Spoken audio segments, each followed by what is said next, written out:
बिस्मिल्लाहिर्रहमानिर्रहीम। अस्सलाम वालेकुम। क्या हाल चाल हैं आप सबके? ठीक ठाक हो? अल्हम्दुलिल्लाह हम भी बिल्कुल ठीक ठाक हैं और जी आपकी दुआएं हैं। अच्छा जी, आज मैं आपके साथ जो वीडियो शेयर करने लगी हूँ वो है जी कास्को की। और कास्को आज मैं जा रही थी पहली दफ़ा। और पहली दफ़ा इसलिए क्योंकि यहाँ पे अगर आप लोग जाना चाहते हो कास्को वगैरह में तो उसके लिए हमें चाहिए होता है कार्ड, जो कि हमारे पास कोई नहीं था। और पहली बात तो ये है कि इसके काफ़ी ज़्यादा रीज़न्स थे। एक रीज़न तो ये भी है कि हमें ज़रूरत ही नहीं पड़ी थी कास्को जाने की। ठीक है, हम लोग जिधर से शॉपिंग्स वगैरह करते थे हमारा अल्हम्दुलिल्लाह वहाँ पे अच्छा खासा गुजारा हो रहा था। और क्योंकि होल सेल पे हस्बैंड बोल रहे थे कि चीज़ें होती हैं और फिर जो है ना घर पे भी अगर आप लोग वो इतनी जगह हो कि आप लोग अगर शॉपिंग करते हो तो फिर वो सेव करने के लिए फिर आप लोग वहाँ पे रख सको। तो फिर मैंने कहा कि चले, हमें ज़रूरत ही नहीं है उधर जाने की। तो वैसे हम लोग सुनते थे, कुछ लोग कहते थे वहाँ का दूध अच्छा होता है और कुछ लोग कहते थे वहाँ का पानी अच्छा होता है, सही रीज़नेबल प्राइस में मिलता है। बल्कि मैं कहती हूँ चीप प्राइस है वहाँ पे पानी की। पानी अगर आप लेना चाहते हो तो वो जो कि हमारे पास कोई नहीं था, इसलिए फिर हम लोगों को जो था कार्ड बनवाना पड़ा और फिर आज हम लोग जा रहे हैं। उससे पहले हम लोग इसलिए नहीं गए थे, कार्ड नहीं था और ये भी रीज़न नहीं क्योंकि हम लोग को ज़रूरत ही नहीं पड़ी थी कि हम लोग कार्ड बनवाएं और वहाँ पे जाएं। क्योंकि होल सेल पे हस्बैंड बोल रहे थे कि चीज़ें होती हैं, अगर आप लोग ज़्यादा मिकदार में या ज़्यादा शॉपिंग करना चाहते हैं, अगर आपकी फ़ैमिली बहुत बड़ी है तो फिर आप लोगों के लिए बेस्ट है कि वहाँ पे कास्को से आप लोग शॉपिंग करें। फिर यहाँ पे मेरे हस्बैंड मुझे कार्ड दे रहे थे, कह रहे हैं ये लो तुम्हारा कार्ड आ गया और ये अपना कार्ड अपने पास रखो। तो फिर हम लोगों ने कार्ड लिया और मैंने पहले यही सोचा था कि हम लोग जो है ना वीडियो नहीं बनाएंगे, लेकिन क्या करें, जब देखें ना ज्वेलरी सामने आएगी, कपड़े आएंगे तो फिर अच्छी अच्छी चीज़ें जब सामने आती है ना, मैं कहती हूँ इसे कैमरे की आंख से देखें तो ज़्यादा अच्छा लगेगा। तो फिर मैं जो था ना साथ साथ वीडियो बना लेती थी थोड़ी थोड़ी। और काफ़ी प्यारी ज्वेलरी लगी हुई थी। और कार्ड जो था ना, यहाँ पे दो किस्म का कास्को का जो होता है कार्ड होता है। एक 15 पाउंड का, 15 पाउंड का होता है। और उसमें ये होता है कि अगर आप लोग कोई चीज़ लेके जा रहे हो और वापस करनी है, क्योंकि होल सेल पे यहाँ पे बड़ी बड़ी चीज़ें होती हैं, लोग लेके जाते हैं। तो फिर फॉर एग्ज़ाम्पल टीवी ले लिया, फ्रीज़र ले लिया या कोई बड़ी मशीन ले ली जो उनको वापस करनी होती है, तो उसमें है कि फिर आप लोग वापस नहीं कर सकते हो। तो जो है 26 से 30 पाउंड वाला, उसमें है कि आप लोग वापसी कर सकते हो चीज़ अगर आपको पसंद नहीं है या कोई भी रीज़न है। तो यहाँ पे जी ये ब्रांडेड ट्रैक सूट लगे हुए थे, तो मैंने सोचा आपको ओपन करके दिखाऊं। लेकिन फिर जब मैंने इसको खोला और मैंने देखा ये तो 2 हाथ वाला काम 2 हाथों से होगा क्योंकि ओपन करनी है, तो मैंने फिर वैसे ही वो वापस रख दी। मैंने कहा तू ऐसे ही ठीक है।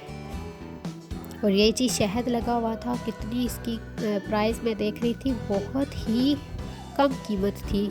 और ये बड़े बड़े डब्बे बने हुए थे। ये बाल्टी भी ½ kg की थी और ये ऊपर प्राइस और 1 kg की थी, सॉरी, ये जो बनी हुई। और ये 6 पाउंड की थी। और ये जो पिस्ते का पेस्ट बना हुआ था और सिट्रन जिंजर थी। और ये जी प्लास्टिक का था और इतनी अच्छी इनकी पैकिंग हुई थी, दिल नहीं कर रहा था कि बंदा इसको हाथ लगाए। ऐसे लगता था हाथ लगाने से भी वो मैली हो जाएगी, इतनी अच्छी वो तरीके से उन्होंने चीज़ें रखी हुई। अच्छा, यहाँ पे जी सैल्मन फ़िश, और जी साल्मन फ़िश का ये है कि बहुत हेल्थी होती है, इसमें प्रोटीन्स होती है, आयरन्स होती है, तो ये सेहत के लिए बहुत मुफीद है और ये लाजमी खानी चाहिए। ठीक है, हफ्ते में हमें फ़िश, नॉर्मल फ़िश तो जो है कॉड फिश और वाइट फ़िश, ये जो है ये इतनी हेल्थी नहीं होती जितनी कि ये हेल्थी होती है। और इसकी प्राइस भी देखें, वो जो था 21 पाउंड की और 30 पाउंड तक की, वो जो 4 से 5 उसमें फ्लिप बने हुए होते हैं, पीसीस बने होते हैं और वो दे रहे होते हैं।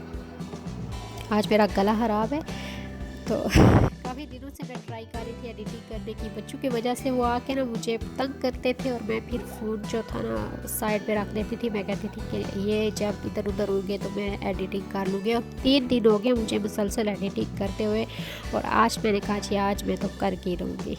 क्योंकि फिर वीकेंड आ जाएगा और वीकेंड पे फिर और बिज़ी बंदा हो जाता है।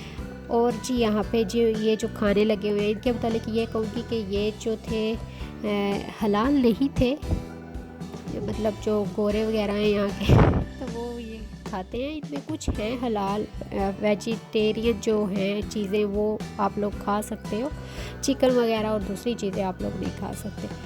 तो यहाँ पे ये देखिए डोनट वगैरह और कप केक्स वगैरह और क्रीम कप केक, ये बहुत मज़े के थे, मैंने ट्राई किया हुआ है। और यहाँ जो ये डोनट वगैरह लगे हुए हैं, ये भी कप केक्स, इनके ऊपर इन्होंने मफिन वगैरह ये जो चिप्स चॉकलेट चिप्स लगाए हुए हैं जी, और केक बनाए हुए हैं। केक के अंदर उन्होंने क्रीम जैम्स की जो फिलिंग की हुई है और ऊपर शुगर वो छिड़क देते हैं छन्नी में डाल के ना, वो तो मुझे सीन इतना अच्छा लगता है ना और यहाँ पे जी चॉकलेट भी उन्होंने कॉफ़ी कोका पाउडर ऊपर छिड़का हुआ होता है और ज़बरदस्त केक। अच्छा जी स्ट्रॉबेरीज़ की तरफ आते हैं जी, और स्ट्रॉबेरी के बारे में आप लोगों को बता दूँ, ये 1 किलो का पैक है, पूरा डब्बा बना हुआ है और इतनी ज़बरदस्त और बड़ी बड़ी स्ट्रॉबेरीज़ थी। हम लोग जो दूसरी शॉप से लेके आते हैं, मैं LD से और मैंने लिटल से भी लेकर, ज़्यादा तो हम लोग वहाँ से ही वो फ्रूट वगैरह लेते हैं, तो दूसरा फ्रूट ठीक होता है, लेकिन ये जो स्ट्रॉबेरीज़ होती हैं ना उधर की भी वो ख़राब हो जाती हैं, और अगर घर में लेके आओ ना तो वो तो बस मर ही जाती हैं स्ट्रॉबेरीज़। और 1 किलो का डब्बा आपको 5 पाउंड का ये था स्ट्रॉबेरीज़ का, और ये ज़बरदस्त स्ट्रॉबेरीज़ थी। और जो दूसरी होती हैं वो 2 पाउंड समथिंग की होती हैं और उसमें 12 से 10 स्ट्रॉबेरीज़ टोटली होती हैं, और किसी में तो 10 में नहीं 6-7 डाली हुई होती है, छोटा डब्बा बनाया हुआ होता है उन्होंने बस। अच्छा जी केक का है जी, यहाँ पे बर्थडे केक अगर आप लेना चाहते हैं तो जी आके आप ले सकते हो। देखिए मेरे हाथ बैग देखो, और जी ये देखें ज़बरदस्त, ये ना मेरे बच्चों को ये वाली चॉकलेट बहुत ज़्यादा पसंद है, मैं पहले भी बता चुकी हूँ किंडर चॉकलेट। और फूल आए और हम लोग वीडियो ना बनाएं, ये तो हो ही नहीं सकता। और ये बुके पड़ी हुई थी, ज़बरदस्त फूल थे, ये देखिए जी। और ये जो फ्लावर, जो रोज़ फ्लावर थे ना, इनकी इतनी अच्छी खुशबू आ रही थी, इवन कि हम लोग नॉर्मल शॉप पे अगर जाते हैं तो वहाँ पे फ्लावर्स की खुशबू नहीं आती है, तो इनकी सही पता चल रहा था कि फूल पड़े हुए हैं। और आ जाते हैं जी रेसिपी की तरफ। तो रेसिपी जी मैंने आपके साथ पहले शेयर की हुई है कीमे की और आलू की और मटर की, ठीक है। फिर जी नेक्स्ट टाइम फिर मैंने सोचा सुबह ही मैंने ना चटनी पहले बनाई, मैंने कहा आज इनके पराठे बनाऊंगी और आपके साथ शेयर करूंगी। और ये मैंने चटनी बनाई है, मैंने कहा जी पराठों के साथ फिर चटनी हो तो बहुत ही मज़े की लगती है, आप भी ज़रूर ट्राई कीजिएगा। जिस दिन अगर आप लोग आलू के, मूली के या किसी चीज़ के पराठे बनाए, साथ में ग्रीन चटनी अगर आप लोग खाओगे ना, ज़बरदस्त टेस्ट आएगा उससे। तो ये हमारी चटनी पहले रेडी हो गई, साथ जी मेरा बटर पड़ा हुआ है और आटा वगैरह और जो सालन था वो भी मैंने रेडी करके रखा हुआ है। तो ये देखिए आटा मेरा बटर मेरा, और ये जी खुश्क आटा जिसमें मैं रखती हूँ, ये जी ऐसे रख के फिर मैं जी इसमें कीमा भरूँगी, कीमा भर के ऊपर बटर लगाएंगे, बटर लगा के थोड़ा सा खुश्क आटा ऊपर लगाऊंगी और ऐसे फोल्ड करूँगी। और ये जो तरीका है ना, ये इस तरह हम मेरे अम्मी जो थे वो बनाते थे, हालांकि ये मुझे ज़रा डिफ़िकल्ट मुश्किल लगता है, क्योंकि दूसरा जो है वो 2 तय बना लो और एक तय के ऊपर वो सारा मसाला रख के दूसरी तय ऊपर रखो और जी रोटी बना लो। ये वाला मुझे थोड़ा ना बड़ा मुश्किल लगा, क्योंकि इसका जो होता है ना तय होती है, पतली होती है और मसाला अंदर फीलिंग हो जाती है, तो जिसकी वजह से वो गिरने का खतरा होता है कि गिर ना जाए। और ये जी पैन फिर मैं जी गर्म करूँगी, ऊपर बटर लगाऊँगी और जी बटर लगा के ये हमारा पराठा गया जी। पर शुक्र है इसने मेरी इज़्ज़त रख ली, वरना अक्सर मैं इस तरह का जैसे ही पराठा बनाती हूँ तो वो ख़राब हो जाता है। तो यहाँ पे जैसे ही वो मैं इसका, अच्छा ये भी मैं बता दूँ, जैसे ही मैं पराठा बनाती हूँ ना तो जो नीचे से उसकी तय जो होती है वो चेंज होना, रंग शुरू होता है, तो मैं ऊपर बटर लगाती हूँ ताकि वो जो कच्चा आटा होता है ना उसके अंदर मेरा बटर जो है ना वो सारा जज्ब हो जाए। तो ये फिर साइड चेंज करके ऐसे मेरा जो है वो पराठा रेडी हो जाएगा और हम ये उतार लेंगे। और मैंने सोचा था कि हम लोगों ने रेसिपी लगाई है तो इसका जो है ना पराठा भी आपके साथ शेयर करूँगी मैं इंशाल्लाह। तो फिर वो जी आज मैं आपके साथ शेयर कर रही हूँ। तो उम्मीद है और दुआ भी है कि आप लोगों को जो है ना मेरा रेसिपीज़ पसंद आती होंगी और ज़रूर फीडबैक अपना दिया करें। और जो लोग कमेंट्स करते हैं, लाइक्स करते हैं और जिन्होंने सब्सक्राइब किया हुआ है उनका दिल से शुक्रिया। और जी अपनी दुआओं में याद रखिएगा। इंशाल्लाह मैं फिर आऊँगी नई रेसिपी के साथ और नई बातों के साथ। अपना और अपने प्यारों का ख्याल रखिएगा। और ये देखिए जी मेरे पराठे इधर रेडी हो गए थे, ये देखिए।